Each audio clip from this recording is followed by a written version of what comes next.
Dodi, coba deh, kamu ukur ukuran buku ini. Oke, Kak. Panjangnya dulu. 30, Kak. Lebih dekat ke 30. Oke, kalau lebarnya lebih dekat ke 10 atau ke 30? 10. 10. Ya, lebar. Oke, kita coba sekarang ya. Cek pakai penggaris. Aku ini panjangnya dulu ya. Oke.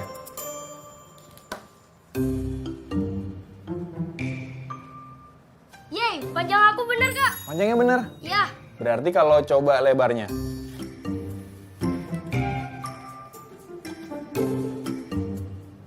Ya, lebar aku salah, Kak. Lebarnya beda berapa? Beda 10. Beda 10 ya, tadi Dodi bilangnya 10 ya? Iya. Oh, nggak apa-apa. Namanya juga lagi belajar kan? Yang penting nanti coba lagi ya selanjutnya ya. Iya, Kak. Halo teman-teman kelas 3, ketemu lagi di program Belajar dari Rumah TPRI barengan sama Kajo. Gimana belajar di rumahnya, teman-teman? Masih pada semangat kan? Harus semangat dong, karena tadi Dodi sudah mengira-ngira panjang dan lebar dari bukunya sendiri ya. Kalian sendiri gimana? Apa perkiraan kalian sudah benar?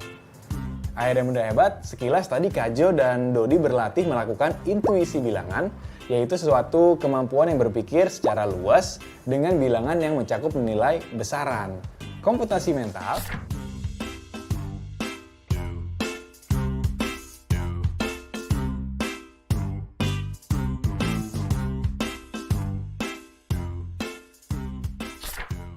estimasi dan menilai kewajaran hasil hitungan. Keterampilan ini sangat berguna untuk sehari-hari loh. Jadi jangan bosan untuk melatih dan mendampingi teman-teman kelas 3 ya. Pegel, Sin. Iya nih, Kak. Capek juga. Ya udah deh kalau gitu, sebelum kita mulai belajar lagi, kita sekarang melakukan peregangan ringan ya. Teman-teman di rumah juga bisa mengikuti peregangan ringan ya. Kita mulai dari yang paling gampang. Kita sekarang pegang tangan kita dan didorong ke depan. Hitung bareng-bareng ya. 1, 2, 3, 4, 5. Gerakan selanjutnya, kita lipat tangan kita ke sebelah kiri. Seperti ini. Oke, kita hitung bersama-sama ya. 1, 2, 3, 4, 5. Dan gerakan selanjutnya, kita balik ke sebelah kanan. Kita hitung bareng-bareng lagi ya. 1, 2, 3, 4, 5. Yang terakhir gerakannya, kita akan menegangkan leher kita dengan cara memiringkan lehernya ya. Seperti ini. Hitung sama-sama ya. 1, 2, 3, 4, 5. Ke yang sebelah kirinya sekarang.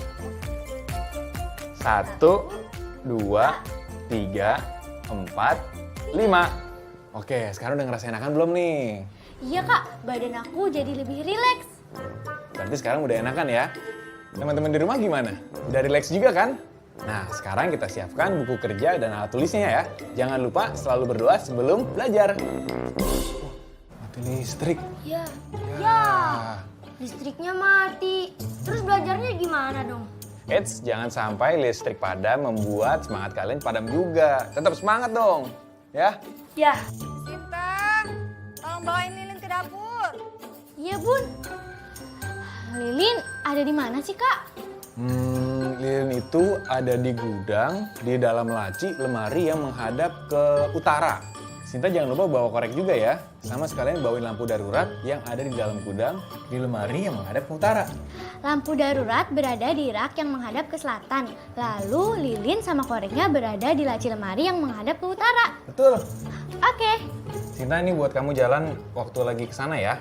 Pakai senter dari Kajo dulu.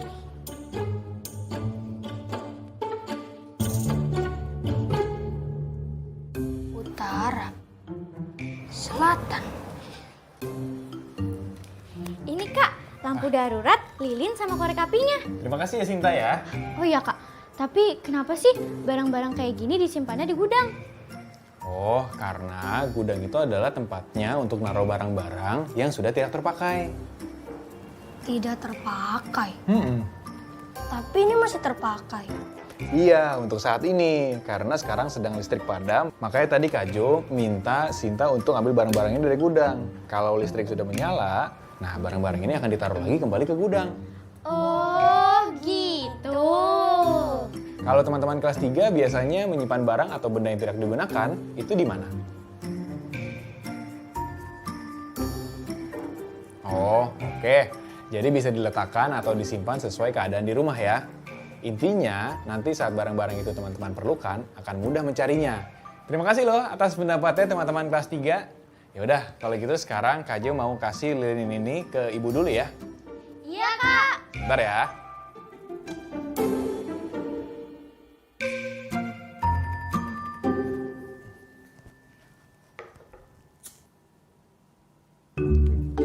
Teman-teman kelas 3, tadi Kak Jo sudah menjelaskan ke Dodi apa fungsi dari gudang dan barang-barang apa saja yang terdapat di dalam gudang.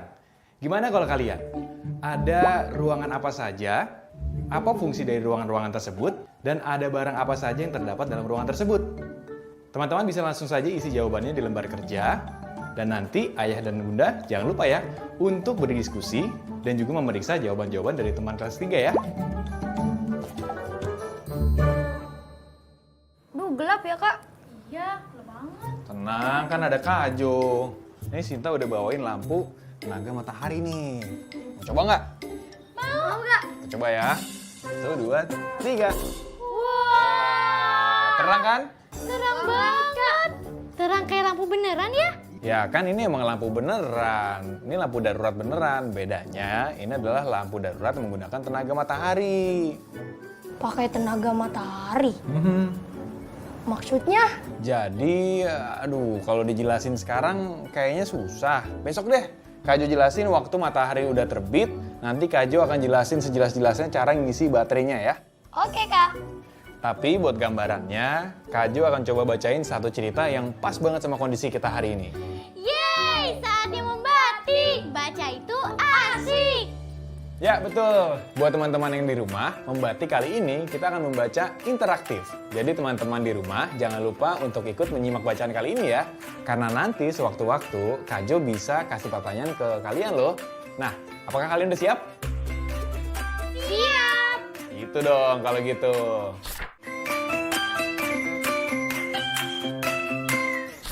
Ini ceritanya ya, Sinta dan juga Dodi. Pada hari Sabtu pagi, Kak Yoga terlihat sibuk membuka-buka beberapa kotak kardus. Dia mengeluarkan lembaran hitam bergaris, kotak-kotak penuh kabel, dan beberapa bola lampu. Selanjutnya, Kak Yoga mulai merangkai dan menyambungkan alat-alat tersebut dengan kabel. Mula-mula, Dian hanya mengamati. Kemudian dia ingin sekali ikut membantu. Alat apa ini, Kak? Tanya Dian. Kak Yoga membuka sebuah gambar dan menjelaskan kalau itu adalah panel surya. Alat yang bisa digunakan untuk menyalakan lampu. Panel surya yang disinari matahari akan mengisi baterai. Pengisian alat dapat dilihat di layar kontrol.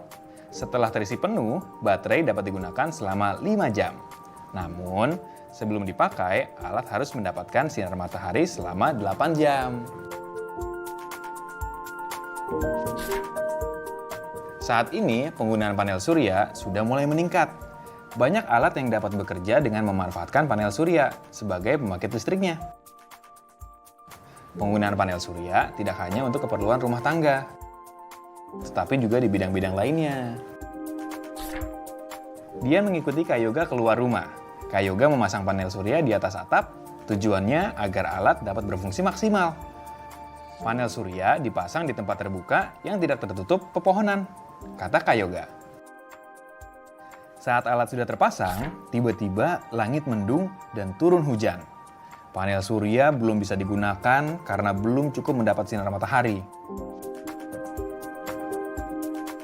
Keesokan paginya, langit masih mendung dan turun gerimis. Selain itu, listrik tiba-tiba padam. Tadi ayah sempat berkeliling dan melihat ada tiang listrik yang tumbang. Semoga matahari segera muncul sehingga bisa mengisi panel surya kita, kata ayah. Itu dia bagian pertama dari bacaan kita hari ini. Judulnya adalah Rumah Dian Terang Sekali. Nah, sebelum kita mulai lanjut ke cerita selanjutnya, Kak Jo punya pertanyaan nih buat teman-teman di rumah. Kalau teman-teman di rumah lagi mati listrik, apa yang kalian lakukan? Jawabannya pasti beragam ya. Nah, kalau kamu Dot, kalau kamu sendirian di dalam rumah ketika lagi mati listrik, kamu akan ngapain? Belajar dong. Belajar. Kan biar nggak mati gaya. Yang benar. Iya dong. Sebelum kamu belajar waktu lagi mati listrik, kamu pastiin dulu penerangan waktu kamu lagi belajar. Karena kalau penerangannya kurang, mata kamu bisa sakit. Gitu. Kira-kira nih ya, untuk cerita selanjutnya akan seperti apa? Mungkin hujan akan reda dan matahari akan segera terbit. Jadi Dian dan Kak Yoga bisa menjemur panel suryanya. Kira-kira betul nggak ya jalan ceritanya? Kita lanjut deh ceritanya. Oke. Syukurlah matahari mulai nampak. Menjelang sore, Dian sudah tak sabar. Panel surya yang disinari matahari selama 9 jam, inilah saat yang ditunggu-tunggu oleh Dian. Dia ingin melihat apakah panel surya dapat berfungsi. Sebelum dinyalakan, Kak Yoga mengajak Dian mengecek sekali lagi. Memastikan kalau semua alat sudah terpasang dengan benar. Kesalahan pemasangan dapat membuat alat-alat hangus terbakar. Syukurlah panel surya bekerja dengan baik. Ketika lampu dinyalakan, ruang tamu Dian terang benderang. Dian juga mengajak teman-temannya belajar bersama. Ada Yuli, Andro, Meita, dan Lin. Mereka senang belajar di rumah Dian yang terang. Pada saat itu, di rumah mereka, masing-masing hanya menggunakan lilin sebagai penerangan akibat pemadaman listrik. Kelimanya meminta Kak Yoga menjelaskan mengenai panel surya. Ternyata alat tersebut juga ada kelemahannya. Panel surya memang unggul karena sifatnya mandiri atau dibuat di rumah kita sendiri. Namun, alat ini sangat tergantung pada cuaca. Kalau tidak mendapat sinar matahari yang cukup dalam waktu yang lama, maka alat ini tidak dapat digunakan. Selanjutnya, mereka bermain gobak sodor dan engklek. Halaman depan rumah juga cukup terang karena Kak Yoga memasang lampu di beranda depan. Lampu itu adalah lampu khusus penerangan luar rumah sehingga cahayanya lebih terang daripada lampu di dalam ruangan. Malam itu, berkat panel surya, rumah Dian terang sekali. Itu dia cerita tentang rumah Dian terang sekali. Bagus kan? Iya Kak, ceritanya mirip banget sama keadaan kita hari ini. Nah, sekarang Kak Jo mau nanya tentang cerita tadi. Siap ya untuk jawab ya? Oke Kak. Teman-teman di rumah juga siap menjawab ya. Pertanyaannya adalah, apa masalah dalam cerita tadi? Sinta? Apa ya? Aku tahu. Tiba-tiba langit mendung dan turun hujan. Jadi nggak ada matahari. Betul sekali. Teman-teman di rumah, jawabannya juga sama atau tidak? Sama. Keren. Jadi tenaganya itu belum terisi penuh kalau tidak ada matahari. Hasilnya lampu tidak menyala maksimal dan cepat redup. Nah, sekarang pertanyaan terakhir ya. Teman-teman siap juga menjawab ya. Jadi bagaimana untuk menyelesaikan masalahnya? Kak Jo, Tadi? ya nunggu mataharinya terbit lah. Betul. Karena panel surya itu menggunakan tenaga surya, yaitu matahari. Jadi satu-satunya cara adalah menunggu matahari kembali bersinar. Jadi gimana? Jawaban teman-teman di rumah ada yang jawabannya benar atau malah benar semua? Kalau ada yang belum benar, coba simak ceritanya lebih teliti ya. Diskusikan kembali bersama ayah, bunda, atau anggota keluarga, atau teman-teman lain di rumah. Wah, lampunya udah nyala. Anak-anak, ayo kita makan dulu. Pas banget ya, lampunya nyala saatnya kita makan. Yuk! Yuk.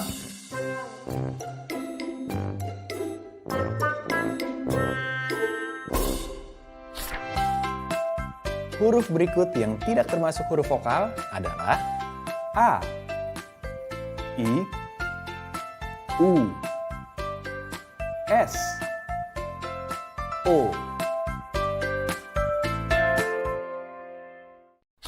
Mudah kan membaca mata angin? Mudah banget, Kak. Nah, sekarang kita belajar membaca denah rumah ya. Teman-teman, ikut menjawab juga ya dan menyimak. Kak Jo akan menggambar denah rumah kita. Kalau kamar orang tua berada di timur, berarti kamar kakak dan kamar Dodi ada di mana kamar orang tua? Yeay, aku udah bisa baca arah mata angin. Keren, Dodi. Teman-teman di rumah gimana? Sudah bisa menebak dengan benar membaca arah mata angin? Kalau bisa, hebat sekali. Sekarang kita coba buat salah satu ruangan di rumah kalian yang menggunakan arah mata angin ya. Kamu juga, Dot. Oke, Kak.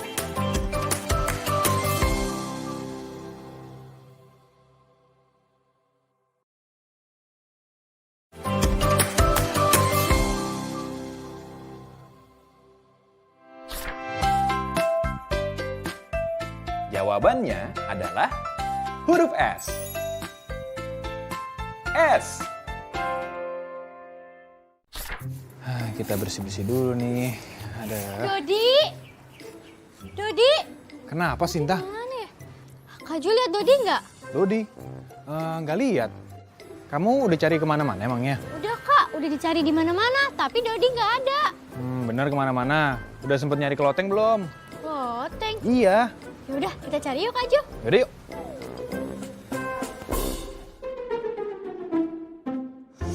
Aduh. Tuh kan, apa Kak Jo bilang? Dodi ada di loteng. Gimana, Dot? Udah berhasil belum nih ngecharge baterainya pakai tenaga matahari?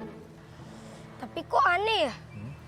Aku udah lama di sini, tapi mataharinya nggak muncul-muncul. Padahal langitnya udah terang. Hah? Kamu nungguin matahari, tapi menghadapnya ke barat. Matahari itu terbitnya dari timur, Dot. Timur? Maksudnya gimana sih? Itu arah mata angin, Dot. Ada timur, selatan, barat, sama utara. Tunggu.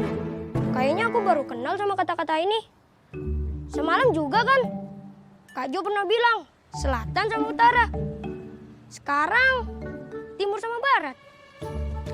Maksudnya gimana sih? Sini, biar Kak Jojeng jelasin ya, kamu jangan bingung lagi ya. Nih, aku jelasin pakai buku ya, biar gampang ya. Jadi gini. Ini adalah gambar arah mata angin. U untuk utara, T untuk timur, S untuk selatan, B untuk barat. Arah mata angin digunakan sebagai pedoman untuk menentukan posisi tertentu suatu tempat atau suatu benda. Jadi, matahari itu pasti terbit di arah timur. Untuk matahari terbenam, pasti terbenam dari barat, sebelah sana. Nah, jadi kalau misalnya kamu pengen melihat matahari terbit, kamu lihatnya ke arah timur sebelah sana. Tapi kalau mau lihat matahari terbenam, barat lihatnya, gitu. Oh, jadi gitu. Mm-mm. Terus pas kakak bilang ke Sinta, selatan sama utara itu maksudnya gimana sih? Oh, kalau utara sama selatan kayak gini nih. Biasanya mata angin itu bisa kita temui dalam denah rumah atau ruangan. Nah, kemarin kan Kak Jo udah minta tolong ke Sinta untuk ambil barang-barang yang ada di gudang. Kita mulai ambil contoh dari situ ya. Oke deh. Oke.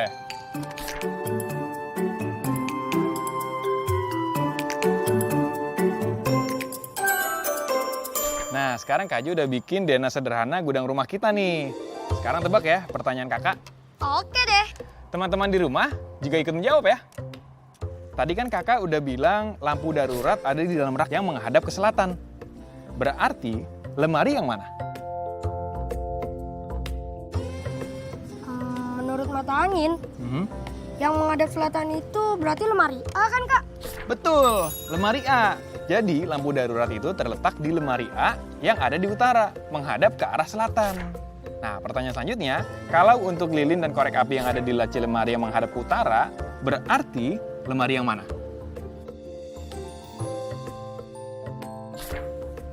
Lemari C kan kak? Lemari C, betul. Nah, berarti lilin dan korek api berada di lemari C yang menghadap ke utara, berarti berposisi di selatan. Mudah kan membaca mata angin? Mudah banget kak. Nah, sekarang kita belajar membaca denah rumah ya. Teman-teman, ikut menjawab juga ya dan menyimak. Kak Jo akan menggambar denah rumah kita. Kalau kamar orang tua berada di timur, berarti kamar kakak dan kamar Dodi ada di mana kamar orang tua?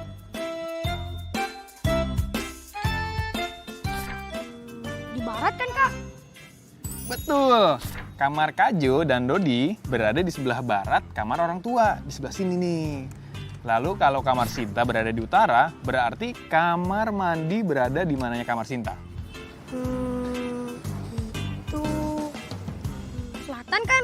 Betul sekali. Kamar mandi berada di sebelah selatan kamar Sinta. Sekarang udah bisa kan? Yeay, aku udah bisa baca arah mata angin. Keren, Dodi. Teman-teman di rumah gimana? Sudah bisa menebak dengan benar? Membaca arah mata angin? Kalau bisa, hebat sekali. Sekarang kita coba buat salah satu ruangan di rumah kalian yang menggunakan arah mata angin ya. Kamu juga, Dot. Oke, Kak. Kak, kayaknya mataharinya udah mulai naik deh. Kalau kita kelamaan di sini, bisa-bisa kulit kita kebakar nih. Oh iya, bener juga. Yuk kita turun yuk. Yuk.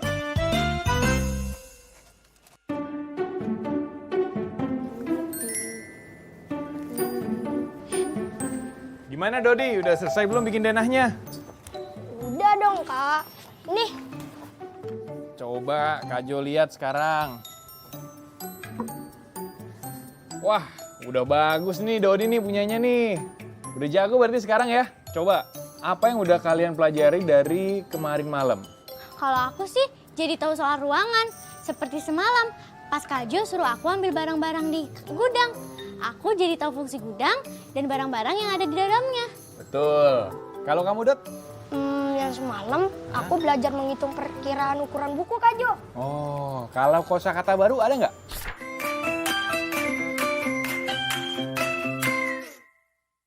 Aha, aku jadi mengenal kata baru seperti barat, timur, selatan, sama utara, Kak Jo. Pinter. Iya, dan kita mengenal arah mata angin dan juga membuat denah ruangan maupun denah rumah dengan panduan arah mata angin. Keren, kalian berarti pada hafal semuanya ya. Hebat, hebat, hebat. Nah, buat teman-teman di rumah, untuk tugas besok, coba buat denah rumah kalian dengan panduan arah mata angin ya. Lalu jawab pertanyaan-pertanyaan berikut ini.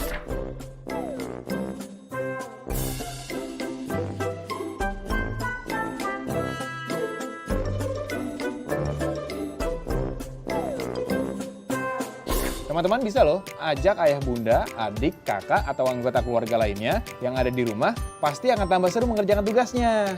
Nah, teman-teman di rumah, sekian dulu ya perjumpaan kita hari ini. Sampai jumpa besok. Dadah! Dadah! Sekarang kita nyanyi ya, di timur matahari. 3, 2, 1. Di